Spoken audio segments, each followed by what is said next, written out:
What a day, what a day, what a day. Check that out. I know. I cut myself pretty badly today. Like, it's not pretty. It's not a pretty sight. It's deep and long. Like, pretty much to the bone. And very, very long. I didn't cut a tendon. I didn't rupture a big vein. And it's my fault. And I'm a big fat idiot. And let me explain. So let's rewind about 3 hours. About 3 hours ago, I'm sitting in my office, watching YouTube videos, having just uploaded a video, living the YouTuber life. And then my daughter comes in. She says, "Daddy, the box is broken." I'm like, "What box?" I go out into the new room we have in the basement there for filming the new podcast / whatever we're going to call it. And we have a wooden crate that sits between the two chairs. Except for I wouldn't really call it a crate as far as crates go. When you think of a crate, you think of something that's strong, that can withstand a little bit of impact, and that you would ship things in.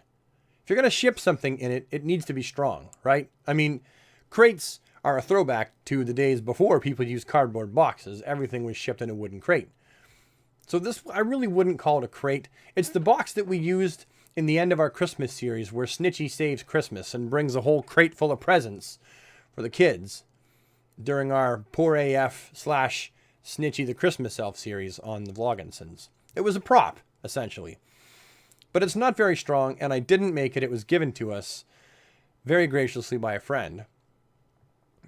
But it still wasn't made very strong. It's been brad nailed together, and it's just not very sturdy, even with me trying to fix it up. The design of it, it's bound to fail. There's nothing I can really do besides rebuild the box, and I'm not rebuilding the box. So it's flimsy. So the kids have been told, stay away from the box, especially Jason, because he fucked the box up during the Christmas series. And I was livid mad then. And I made him come downstairs with me into my office while I fixed it. And I made him watch and see how hard it was to fix such a dumb thing. It was tricky. It was difficult. I made him see that, how much of a pain in the ass it was. And I said, don't touch the box. Don't look at the box. Don't go near the box. Don't even think about thinking about the box. And he got it. At least I thought he did. Fast forward to tonight. The basement. The kids are playing in the basement. Jason decides, I'm going to hide in the box. I'm going to climb in the box. Fuck. That goes well beyond thinking about the box. That goes beyond looking at the box. That goes well beyond even touching the box. But I guess I didn't specify. Don't fucking climb in the box. So it was okay. So he climbs in the box. His little baby brother, Robert, sees him in the box. Jason gets out after hiding from his sister. Goes upstairs. Pisses off to his room or whatever. I have no idea. My X-ray vision hasn't kicked in yet. I'll let you know when my Kryptonian powers all kick in. Robert decides, I'm going to hide in the box. My big brother did that. Let's go do what my big brother did. Because if he can do it, who's got 2 thumbs and can do it too? This guy. And so in he goes. Pulls the door shut. Right? The crate door actually has 2 hinges. Pulls it shut. A little latch. Rachel's like, he shouldn't be in the box. She knew. So she comes and she tries to pull the door open by the one corner. And because it's so flimsy, it breaks. Let me explain the construction just at the top. The top of the door that broke is actually 2 pieces of wood. And then you have an outside, like an edge, like a border, like a casing that's been 45'd. And the lid literally sits inside the box and rests on the edges, right? It's not a very sturdy construction. Honestly. She's not very strong, and she ripped the door right in half. She calls me in. I see the box. I am livid, angry, face as red as my hair, angry. I call the kids down to find out what happened. I get so mad. I send them all to their rooms. Go to your room. I wanted to calm down. But before I could calm down, I needed to get the last bit of information. I had to talk to Jason. Because I know that they'd seen him go in there. So I'm like, what were you thinking? Why? What was going through your mind? Why did you decide that it was a good idea to climb in that box when you know full well I've told you not to do it? That is direct disobedience to what you have been told. You're a kid. It's your job to listen to your parents, whether you like it or not. We're here to keep you safe, healthy, and alive. We have the benefit of being alive longer, and the foresight part of our brain is a lot more developed than yours. Just trust us and listen to us. But kids like to test the limits, and there's also a certain amount of kids don't really give a fuck what you say. If they can do something and feel like they're going to get away with it, they're going to do it anyway. So I said, why? He goes, well, I didn't know, or I didn't think that this was going to... It's like, holy fuck, Jason. It doesn't matter what you think. What matters is that you obey us and you do what the fuck we tell you to do when we tell you to do it. And it doesn't matter if you didn't think it was going to break or not. You should have obeyed us. You shouldn't have made your own executive decision and gone against and directly defied the ruling of your father, which he did. So I'm livid, I'm mad, and I'm hurt. I'm angry, I'm upset. I'm stressed out knowing I got to fix this stupid damn flimsy ass box again because we have to deliver a cake in it as well next summer. So I'm mad. And he has this, anyone that's watched our vlogs knows that we have this globe in Jason's room. It's like one of those electric globes where you turn it on, you plug it in, and you put your fingers on it and it goes, and all the purplish blue light sticks to your fingers. One of those things. I got so mad, I wasn't even thinking. I punched it. It's made of glass. Let's rewind that. I punched it. And it's made of glass. It's on me. It's not Jason's fault I punched it. I'm responsible for my own actions, not Jason. I was mad. I was angry because of all of them.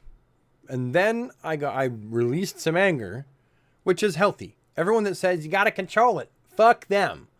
When you're angry, release your anger. Just try to do it healthily.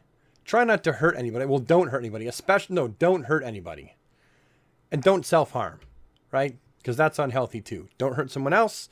Don't hurt yourself on purpose. Try to do something that's not going to hurt you at all, right? Don't destroy other people's property. Well, the globe ended up being Jason's property. I was angry. I wasn't thinking. I smashed it with my fist, punched it, this glass dome, and the rest is history. The average person probably would have gone to the hospital and had it stitched shut, but blood doesn't really freak me out. I don't go white. I hold my hand above my head. I know that your extremities are going to bleed more than anything else because they're your extremities. I wasn't worried about it. I wasn't freaked out about it. I just calmly held it shut, called Margaret. We went upstairs. The kids didn't see it. They were all in the room. We cleaned it out, made sure there's nothing in there, taped it up with Band-Aids, held it shut, taped it up so it's closed. It's not bleeding, as you can tell, right? I mean, you know, that's a bit of dried blood there that didn't come off. But the wound itself stopped bleeding pretty quick. But don't make any fucking mistakes. It was deep as shit. Like, this wound is like that deep. It's like as deep as it gets on your finger. And it was pretty much to the bone. And it was long. And it was bleeding like fucking crazy. Every time I'd open it up for any reason, it was like blood would come out. Like a lot of blood. But it's because it's an extremity. Blood doesn't freak me out. It doesn't make me queasy. It doesn't make me want to barf. And I know that your finger's going to clot pretty damn fast because it's an extremity. Nature's pretty smart. Oh, what are the chances of them cutting their fingers? A fuck pile, actually. Let's make sure it clots at the end of the fingers a little bit faster than it would if it was somewhere else. So I'm not worried about it. We taped it up. We used Band-Aids and held it shut with Band-Aids. And then we wrapped a maxi pad around my finger. And then we wrapped hockey tape around it. Hey, it worked, all right? The bleeding has stopped. Since then, we're all cool. Jason's cool. I'm cool with Jason. Margaret cleaned the glass up. She did me a favor because I couldn't. But anyway, I'm not even going to say she did me a favor. Some people are going to be like, well, you should clean it up. Nah, I shouldn't have to clean it up. That's what a team is for. We're married. I do things for her. I needed her, and in my time of need, she came to my rescue and cleaned it up. And I've done stuff like that for her plenty of times. So, you know, we were a team. She cleaned it up for me. Jason and I talked. We're cool. We hugged it out. I explained to him again why it was wrong. I made sure he knew that this was not on him. That this was not his fault. It was my fault. It was on me. And I'm going to replace his globe. You know, it was a little electric globe. Anyway, what a fucky evening. I got to tell you. I wasn't expecting it to go that way. Sometimes you're just sitting there. And you ever like, everything is going nice and smooth, and then something really fucky happens, and then when it's all done, you're sitting there again, almost like it never happened, and you're like, what the hell? I didn't see that coming. That's messed up. I can't play video games for like 4 days, though. I don't want to reopen the cut. And I got this thing around my finger because I have to immobilize it. That sucks. No PlayStation, no Xbox, and it makes editing and using my computer a little bit harder. But I have no one to blame but myself. It is on me. No matter how pissed off he made me, it is my actions that cause my hand to bleed, nobody else's. That's my day. I'm going to look back on this diary years from now and really think I was an idiot. Holy crap. Diary over. See you later.